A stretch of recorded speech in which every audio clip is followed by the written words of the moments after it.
Dennis Connolly, your den at the door for Access Door County, Sevastopol Public Access TV. I'm with Laddie Chapman, and we're here at the Henschel Farm in Sevastopol, outside of Valmy, near the center of lovely Door County Peninsula. And today we're going to be talking about wood and wood production and their wonderful family-run sawmill. Wood, as we know, is one of Door County's most valuable renewable resources. It is and has been made into lumber for structures, furniture, even bowls and utensils. It's used, byproducts are used to tan leather. Posts are used for fencing material. And on it goes. Actually, Door County's first predominance came into existence because of the incredible need for wood in the ever-hungry cities in the south of Lake Michigan and beyond. As they started to build their structures after the Great Chicago Fire, the great white pine forests of Door County were utilized and made into dimensional lumber for the remanufacturing of these homes in the ever-growing area. Our tamarack was used for curing leather. Cedar was used as a preservative type of lumber. And our great maples were used for furniture and also structural material. At the same time, the many ports of Door County gained prominence as they shipped both the raw material and dimensional lumber from places like Jacksonport, Egg Harbor, and even Newport area. So we're here on the Henschel Farm. We're looking at an incredible stack of renewable resource wood. I believe most of it is from the forests that are on their farm. And we're going to be seeing Jamie and Mike Henschel be processing this wood for the use in our houses and our fences and our decks and furniture.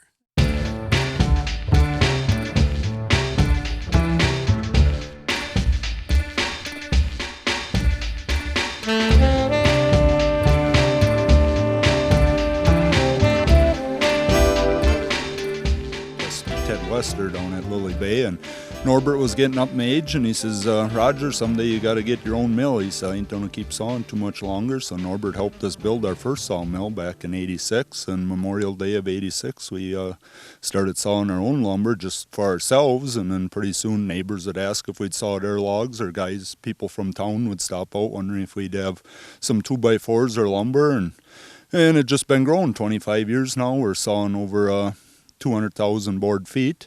And Dad passed away in 2002, so then Jamie took over running the sawmill, and she's the only lady sawyer that we know of in the 4 surrounding states that runs a circle sawmill. So and still gets along with you and doesn't chew tobacco. Nope. Marvelous. So actually, what I'm reading here is there's a great legacy of production of lumber from all of our forest products here in Door County, and that torch was basically passed to you two from Norbert. That's correct. Yes. How did he happened to entrust you with the skills and some of the equipment just based on good family relationship? Basically that, but it's more or less just watching him, seeing how he ran the equipment, and that's how Roger mainly picked it up, and then I learned from him. So it's pretty much hands-on experience. Marvelous. Compared to all the other activities that you do, where does being a female sawyer or sawyeress fit in the joyful part of your life? Pretty much daily activity is what happens here. The farming comes first because it's up and foremost with the crops and with the cattle. But in between time, we do find the time to get our lumber orders in as needed. So Mike, you mentioned the amount of production that you do here, where do you harvest most of the raw material? We try staying local. We had a few local people that bring in cedar and stuff if they get in their cedar swamps over the winter when it freezes, but majority of it is northern Wisconsin, right on the Wisconsin-Michigan border. We got, about 5-6 different loggers that Jamie deals with. So usually in January she starts calling them and putting in orders of what we need for lengths and size and species of logs, and usually by end of February, March, and April is usually when most of our logs come in. So that's a network that you've established over the years through different contacts, and only some of the lumber is harvested from your land specifically. That's right. Up in this area, there ain't a lot of white pine that you can find, so most of that comes out of northern Wisconsin. So over the years, you just, from one trucker to the next, word of mouth, they know you're looking for this stuff, and whoever brings it in the fastest, we purchase from them. So what is the average volume or weight of a truck coming from your supply area? Usually, depending on what they're hauling, about 5,000 feet of lumber on a semi-load. Amazing. It's hard for us city folk to fathom that. And so the white pine, of course, which was a prevalent species here in Door County and was almost clear-cut at one time to help supply the lumber needs of the cities to the south, is not so available in Door County anymore. It's here, but it's not being logged out. Yeah, correct, yeah. Yes. So what other species of wood besides the white pine are you attentive to? We have all the species, but our main ones is the white cedar, of course, because it's local, white ash for a hardwood, but then we also, besides the white pine, do birch, maple, oak, black walnut, cherry. Pretty much all the species of wood. We have smaller volumes on hand because those don't move as fast as what the cedar and pine would. So is the hardwood you're speaking of being used for finishing inside of houses, trim, or furniture? What's it predominantly used for in your experience? Mainly for interior work, trim, like you say, or furniture, but a lot of exterior also, either bale wagons, cat trailers, side racks for dump trucks. It's it's the cheapest exterior wood out there that's a hardwood, and it's doable that way. I see. The white ash is. Yeah. White ash. And so exposed to outside environment, your white ash, which we're sitting on right now, a beautiful wood, and feels good on the bottom as well.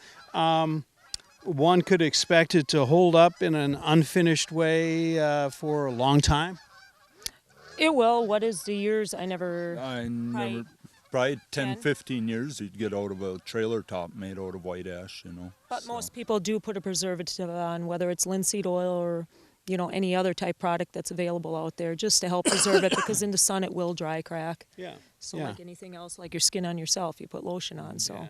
And then they're back to see the Henschels again in 10 or 15 years and get redecked. And we hope so. Super, super. So tell us a little bit about the specifics of the mill, and then maybe we can go see some aspects of it. Well, it's a metal sawmill. It's fully hydraulic. It's electronics over hydraulic circle sawmill with 48-inch insert tooth blades. I don't know what else to tell you about it, but... Okay. And being hydraulic, it's a little easier to work with than the threshery blade. Is that When correct? we first received this mill, it was a wood frame that came out. Where did we find this one? I can't tell But you it where was we all got wood that. frame. We converted it to steel. And that first set works was all pull type, where you had to pull and read the numbers. And then over the years, we upgraded to get the hydraulics for, especially when Mike's dad was running it. It was just a little easier. If you're pulling all day, your arm gets sore. So I'm guessing there's really very little need for us to look for either of you over at the YMCA. No. This is our YMCA. Yeah. We're going to discuss some of the various products. You certainly turn out dimensional lumber, a lot of white pine, a lot of white cedar for decking, and you also turn out certain lumber for interior use and farming. Can you elaborate on all the products that you do produce here? We do all, with the need of lumber, everybody had a need for the way they wanted it finished. And not everybody's going to have a planer in their shed. So we ended up purchasing a kill dryer, putting a kill dry together, and having the supply of kill dried lumber available for customers. And then we started planing lumber also, whether it was tongue and groove, shiplap, or four-sided planing. Even with other mills cutting it, you did some of the planing and the finishing, or the fine tuning of it. Yeah, some have their small bandsaw mills, and they'll bring lumber in here, and we'll kill dry it for them, and then I'll shoot it through the planer and make it into hardwood flooring or tongue and groove paneling for their homes. So, yeah, we do custom planing. Wonderful services you're providing here. Now, there's obviously, when you're cutting logs up, there's going to be a lot of end products. There's going to be sawdust, there's going to be end cuts, there's going to be bark. And of course, in the old days of the mills in Sturgeon Bay and in our port cities, port towns here, the streets were paved with sawdust and byproducts.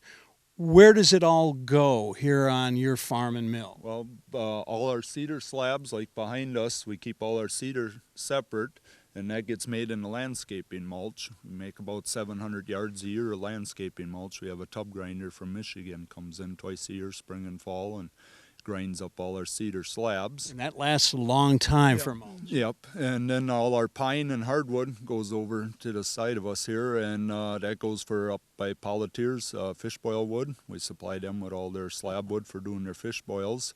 And then for maple syrup in the spring, we need about 20 cord. We load up our hay wagons starting any nice day here. We'll start loading up the wagons with slabs, and then they get backed in the shed over the winter. And then when maple syrup starts in the spring, we just pull the wagons alongside the sap house, and we take the wood off to fire the evaporator. And then the neighbors, Ed and Kenny Stotts, make maple syrup, and they come and get a few loads of slabs for their maple syrup cookers. So everything's used up. All the chopper boxes, we have a waiting list of farmers bring chopper boxes over for all the sawdust for bedding cows or horses. So yeah, nothing's wasted, just humming the saw blade. And you hardly even took a breath in describing all the activities and byproducts that go on in wood, and you actually projected that, oh my gosh, we just do this and we just do that. But any of us who have even used a chainsaw to cut a tree down know all the steps and work and skill that it takes. So we really give you a lot of praise and credit for that. It is amazing how much a board gets handled before it's actually in its finished place. But it's a lot of steps, but it's a fun way of life. So. That's right. Wow. And you're fine examples of that.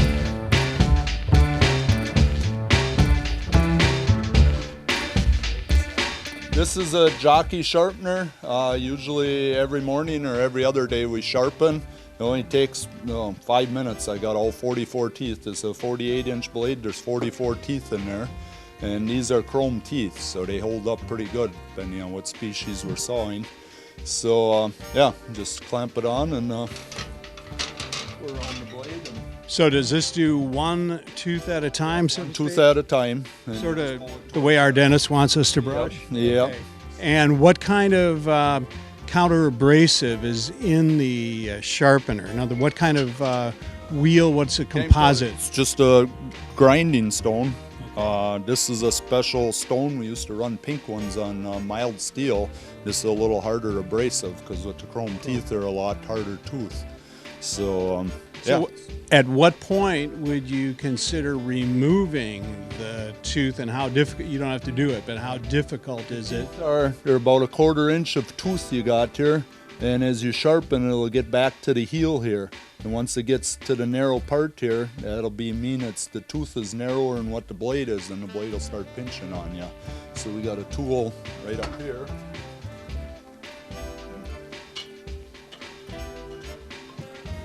This is the tooth wrench, and a pin pops in here. You just hook it on, and the pin goes through, and it just pulls the tooth right out.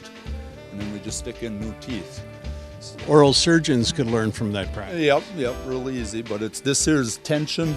It's called a, I can't think. Like a spring device? It's got tension on, so when you pry it in, it holds the tooth good and tight into the hole. Very clever. Are your teeth, do they come from the United States, Germany? Pacific Hole, I think they're from the United States. I don't even know what's on the box, so I think they're It's kind of interesting. I mean, there can't be a huge demand. I mean, there's got to be just limited number of mills around in the United States and so forth. Yeah, there's quite a few circle saw mills around. I know the guy up in Menominee, Michigan that pounds out our blades, Glenn McCarty from State Line Saw Supply.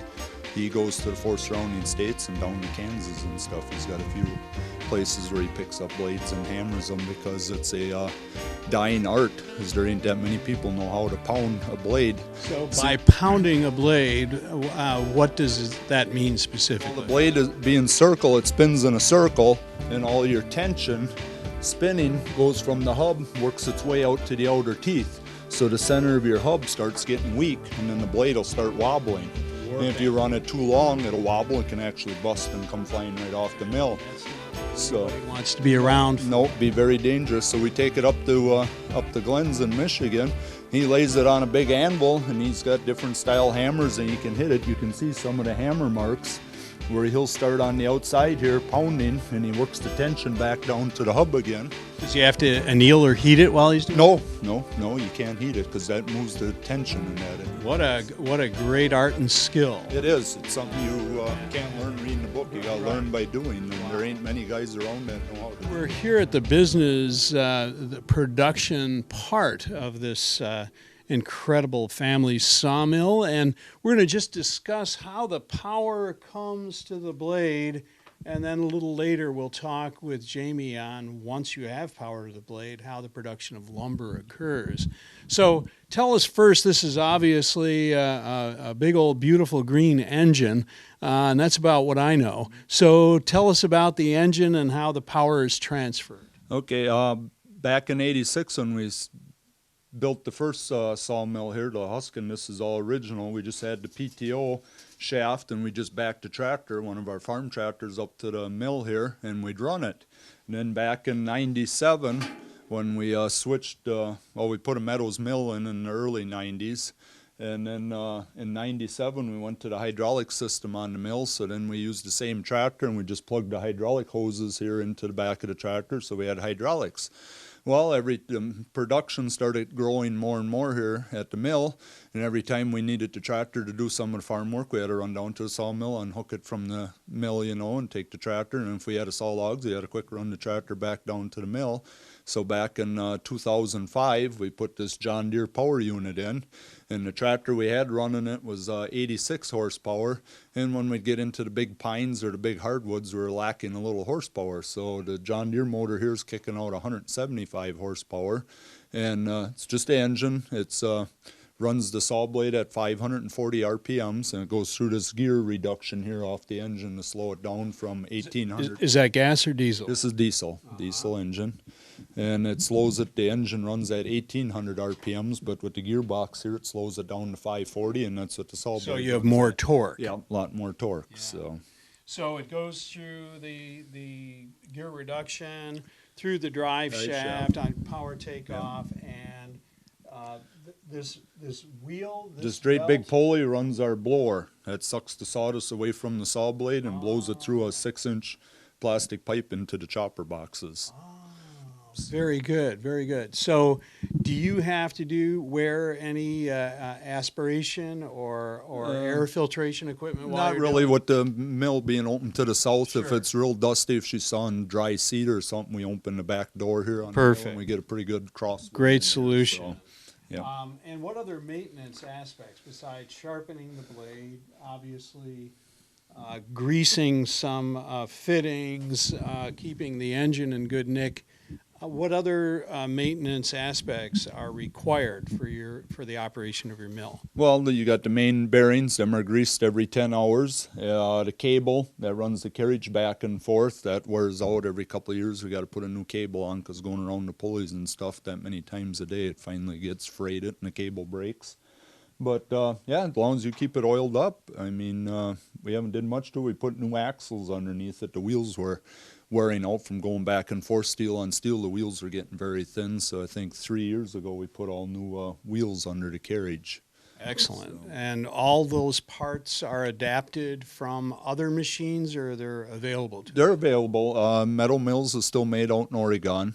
So if we need parts, we just call out there and they UPS parts up. Or I got a friend of mine that's a real good machinist, so he makes like the safety shield that's over here. He made that all up. And Good to have a friend like that. Yeah, if something breaks on the mill, he's very good at welding or fixing metal things. And we're here with Jamie Henschel now, and she's going to describe for us the actual operation of how we would take a log, and in this case a cedar log, and the process in which it goes onto their carriages and through the mill, and what exactly she does before we demonstrate some.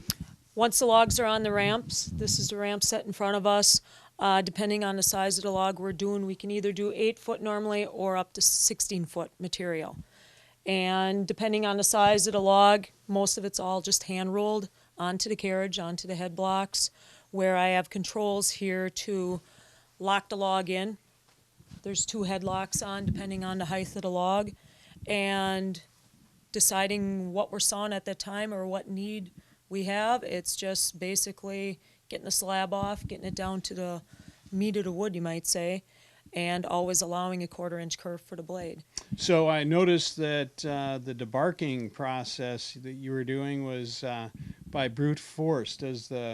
And some mills, do they have a machine to debark, or is it just part of the milling process? A lot of the bigger mills got debarkers, mainly just for the longevity of the sharpness of the blade. Here, it's easier if you saw the logs fresher. As they dry out, the bark has the tendency, of course, to fall off, and then it'll get caught in our blower. So it's nice that they're fresh or wet.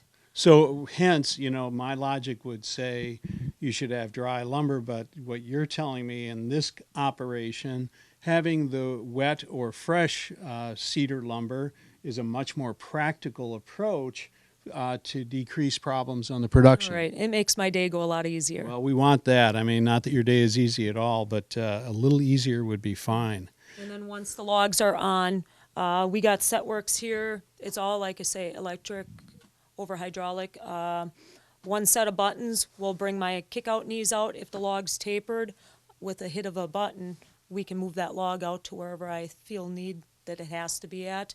And my other set of buttons brings the log forward or reverse.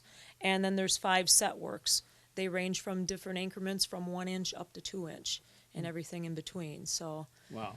you just gotta put your eyesight on it and get it to where it needs to be. Most impressive, most impressive. Are your children taking up the skills of this mill at this point yet? Whether they like it or not, at this time they do help out. Good. Right now it's at off-bearing, but 2 of the older ones, I already had them saw some logs just to get the feel for it. Once you get your set of numbers in your head, it's not all that difficult. But you just got to feel comfortable with it and trust it.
this is another beautiful machine. I see some lovely old steel and iron parts with gradients on it, and castings and rollers and rails, and a beautifully arranged machine on the other side. Can you tell us what this machine is and what it does? This is an edger. It's a 3-blade edger.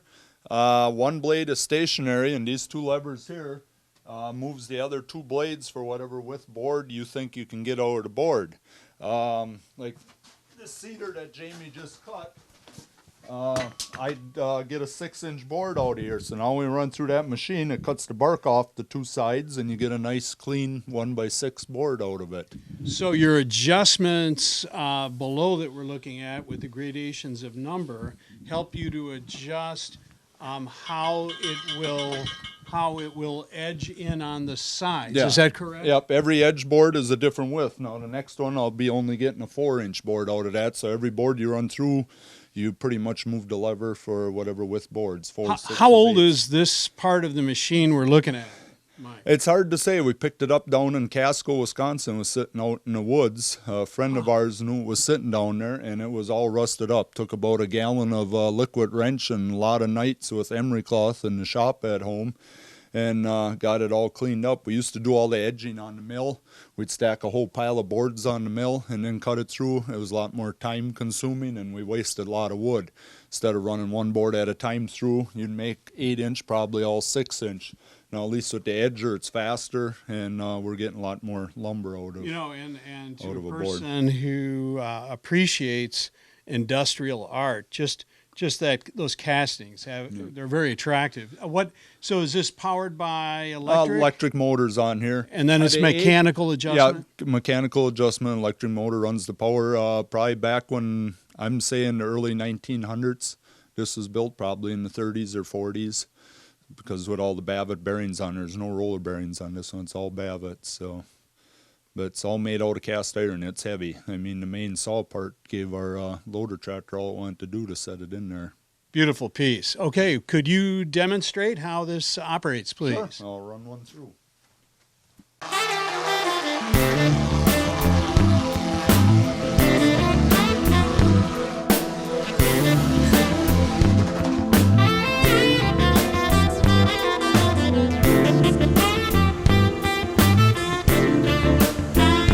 This here's a Yates American planer. When we started up the mill, we were just sawing rough lumber, but then there ain't a mill around that saws each board exactly the same. You get timber bound in the board, so one end of the board might be a 1/4-inch difference, in the other end, just depending on the tension in the log. So then we ended up getting a planer, and this we found up in Lampert's up in Sister Bay. They had to eliminate all their power equipment because of insurance, so we picked up this planer. And this is a 4x12 or 6x12 planer, meaning we can run a 6x12 beam through it and plane all 4 sides in one pass. 1x8, and we tip the rollers and cut it diagonally, so then you make lap siding like it's on the outside of the building here. So this is just our test patterns here, but that's the way the lap siding is.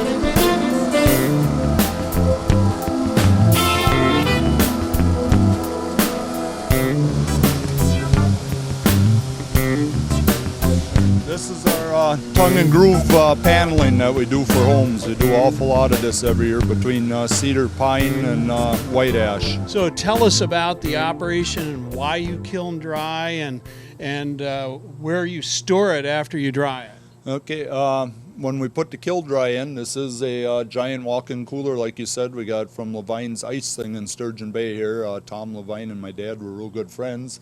And Tom says, Roger, I got just the ideal thing to make your kiln dry out of. So we bought the units inside for drying it, and Tom came out and helped us put this up. We put all in-floor heat in the floor for in the winter months.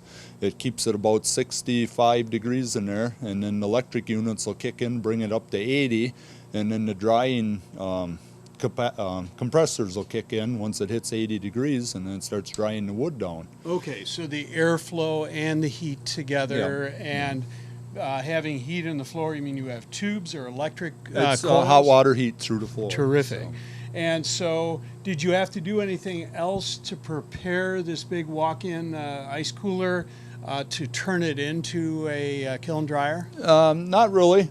Made the door a little higher so we can get more material through it. Had a shorter door for people just to walk through, but now we made it, I think, a 8.5 foot high door.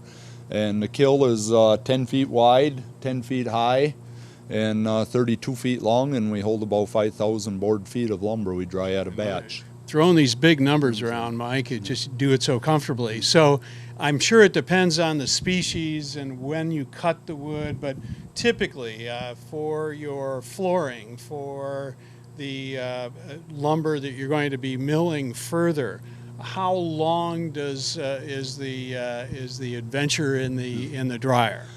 We try keeping the species of wood separate, softwood, hardwood. When we're doing softwood, we like to air dry all our lumber at least a month before we throw it in the kiln. You get less warping and cracking of the lumber, but most softwood we do in 10 to 14 days. We can kick a batch out. Hardwood, I could do it in the same amount of time, but you'd wreck the quality of the wood. So we got to slow the compressors down, and the temperature we only run about 105 to 110 degrees when we're doing hardwood. Softwood we keep it about 120 degrees. And that takes probably 15 to 30 days depending on the moisture content of the wood when we do hardwood, or 20 to 30 days. So do you have a hydrometer or just visual touch and view? We got a regular moisture tester. It's hooked into the lumber pile. As it's drying, the little building off to the side here, we call it our idiot room, where all the controls are, and watches the temperature and humidity in the kiln, and also you hit a button and it'll give you a digital readout back of what the wood is dried down to. You're smart idiot. Yeah. Idiot. Terrific. Would you show us inside? Sure. When we first built the kiln, the first few years, we carried every board in by hand and stickered it. Every 18 inches, there's a 48-inch lat goes through the pile to keep the boards from cupping and twisting. And then we finally got smart and we built up a track system. We just slide this up to the track in here. And these are all on rollers now. Each panel, the first section here is a 12-foot panel, and we just hook on with the skid steer with a rope, and we just pull it straight out. This is cedar right here and some pine on top.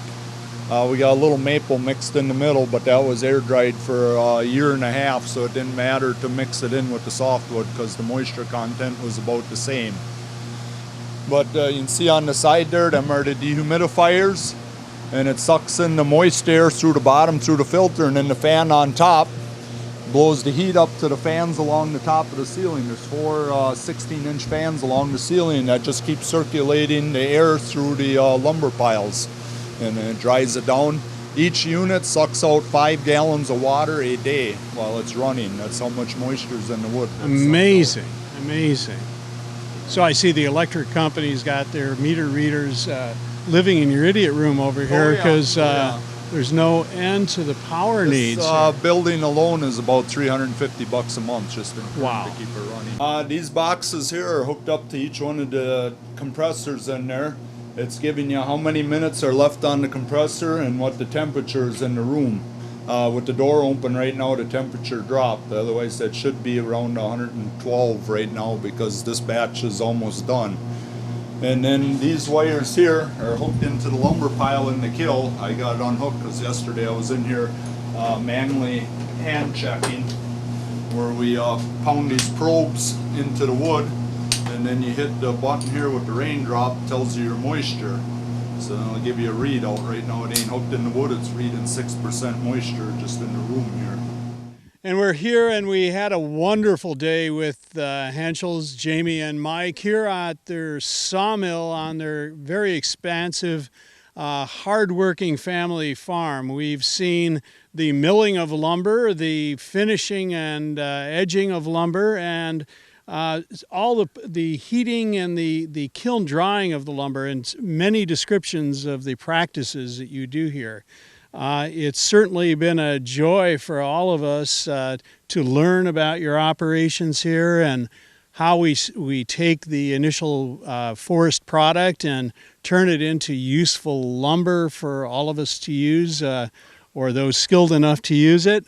And you certainly provide a wonderful service for the people of Door County and beyond, and you give it your particular Henschel joyful personality at the same time.